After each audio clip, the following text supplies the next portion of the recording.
Hello, if you have a tired and heavy heart, you're welcome here.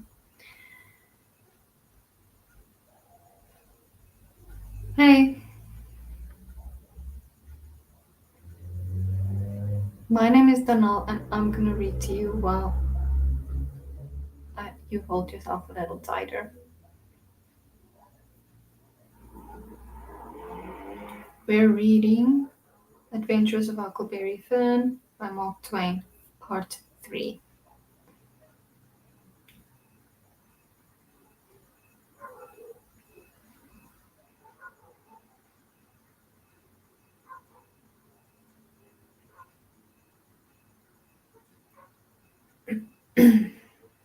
Chapter 11.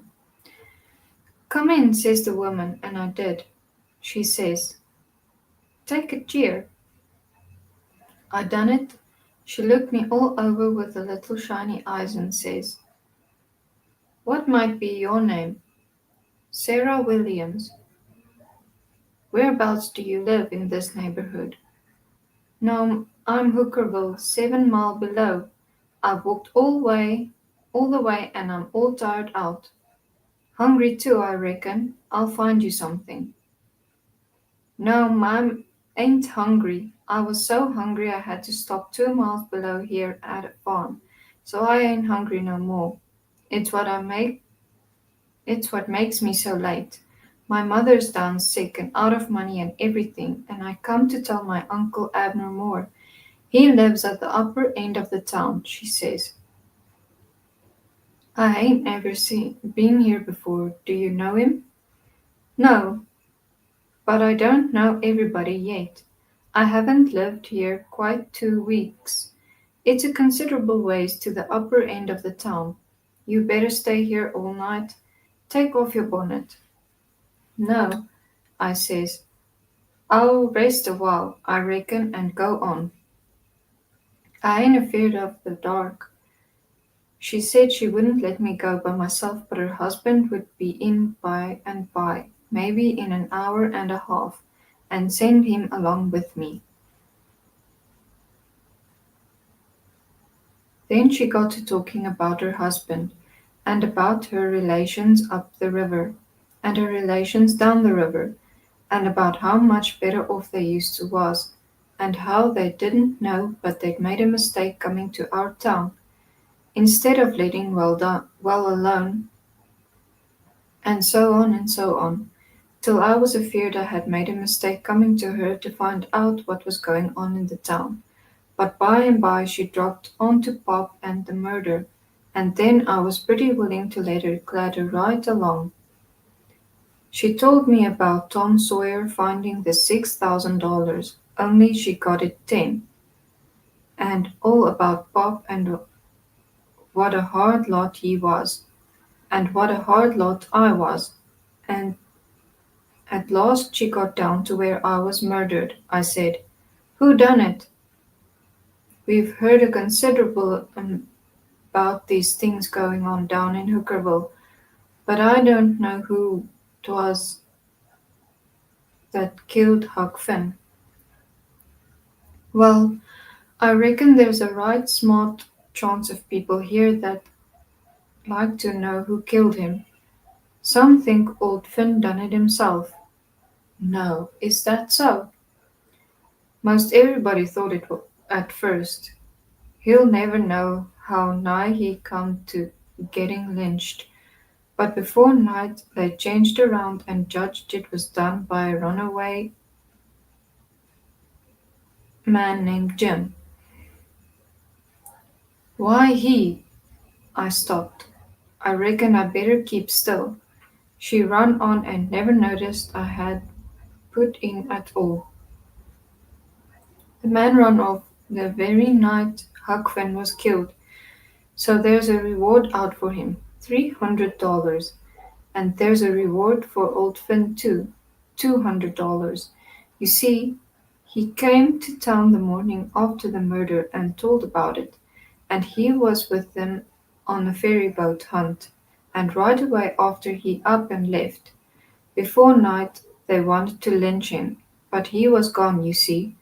Well, next day they found out the man was gone.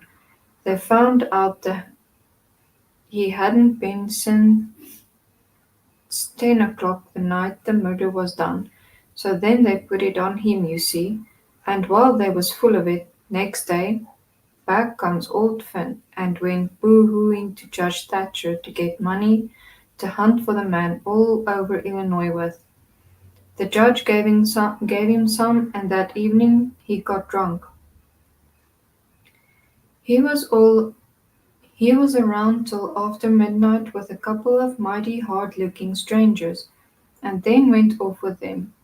Well, he hain't come back since, and they hain't looking for him back till this thing blows over a little.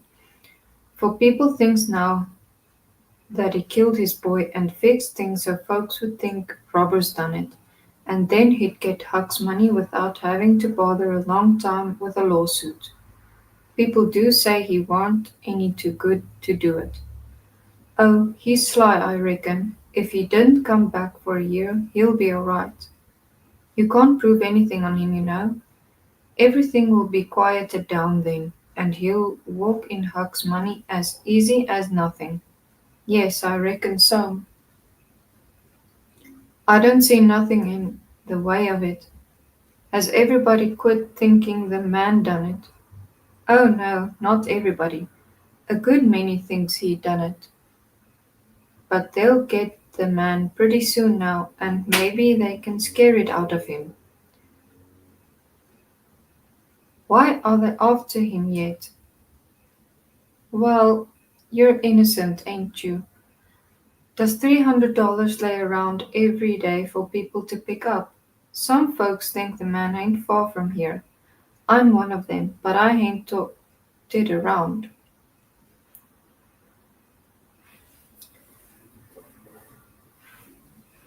A few days ago I was talking with an old couple that lives next door on the log shanty, and they happened to say hardly anybody ever goes to that island over yonder that they call Jackson's Island. Don't anybody live there? Says I. No, nobody, says they. They didn't say any more, but I'd done some thinking. I was pretty near certain I'd seen smoke over there, about the head of the island, a day or two before.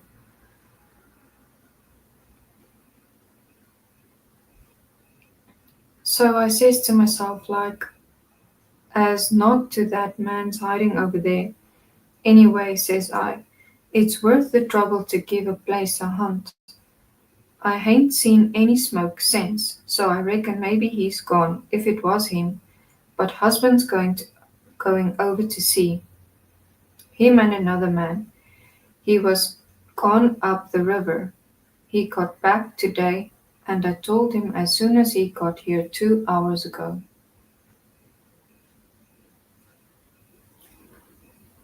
I had got so uneasy I couldn't sit still.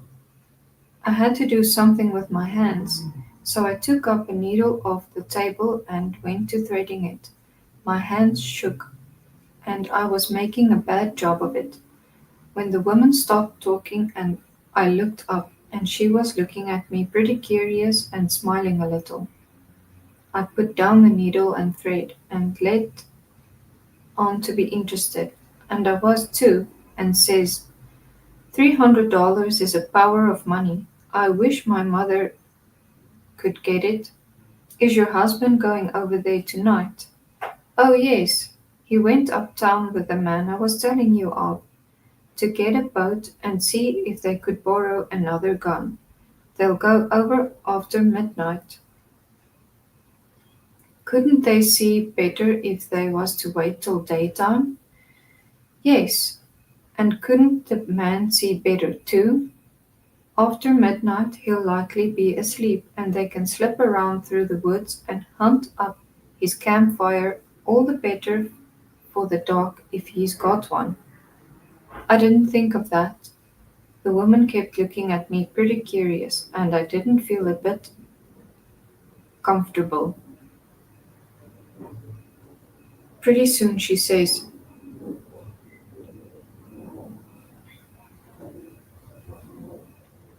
What did you say your name was, honey?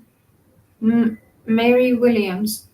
Somehow it didn't seem to me that I said I was Mary before, so I didn't look up. Seemed to me I said it was Sarah, so I felt sort of cornered, and she feared maybe I was looking it too.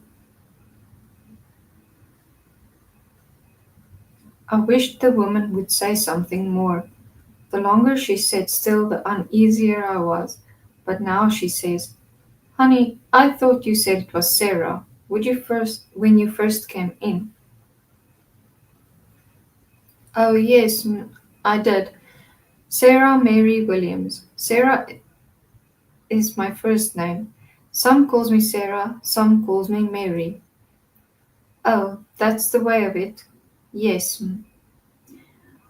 I was feeling better then, but I wished I was out of there anyway. I couldn't look up yet. Well, the woman fell to talking about how hard times was and how poor they had to live, and how the rats was as free as if they owned the place, and so forth and so on. And then I got easy again.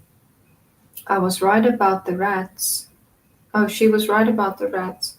You see the one stick You'd see one stick his nose out of a hole and then hole in the corner every little while. She said she had to have things handy to throw at them when she was alone, or they wouldn't give her no peace. She showed me a bar of lead twisted up into a knot, and said she was a good shot with it generally, but she'd wrenched her arm a day or two ago, and didn't know whether she could throw true now. But she watched for a chance, and directly banged away at a rat. But she missed him wide and said, "Ouch!" It hurt her arm so. Then she told me to try for the next one. I wanted to be getting away before the old man got back, but of course I didn't let on.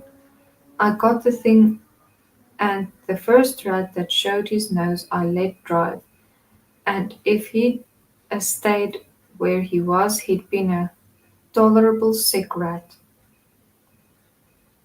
She said that was first rate, and she reckoned I would hive the next one. She went and got the lump of lead and fetched it back, and brought along a hank of yarn which she wanted me to help her with. I held up my two hands, and she put the hank over them, and went on talking about her and her husband's matters. But she broke off to say, "Keep your eye on the rats. You better have the lead in your lap handy." So she dropped the lump into my lap just at that moment, and I clapped my legs together on it, and she went on talking, but only about a minute. Then she took off the hank and looked at me straight in the face, and very pleasant she says, "Come now, what's your real name?" "Who, what, mum? What's your real name? Is it Bill or Tom or Bob, or what is it?" I reckon I shook like a leaf.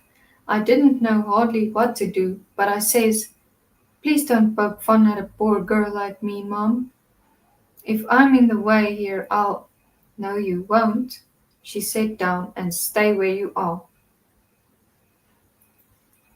I ain't going to hurt you, and I ain't going to tell on you nother. You just tell me your secret and trust me. I'll keep it, and what's more, I'll help you. So my old man if you want him to. You see, you're a runaway apprentice, that's all. It ain't anything.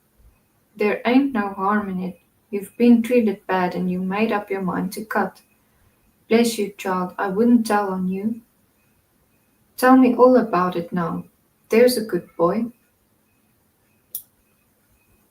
So I said it wouldn't be no use to play it any longer, and I would just make a clean breast and tell her everything, but she mustn't go back on her promise.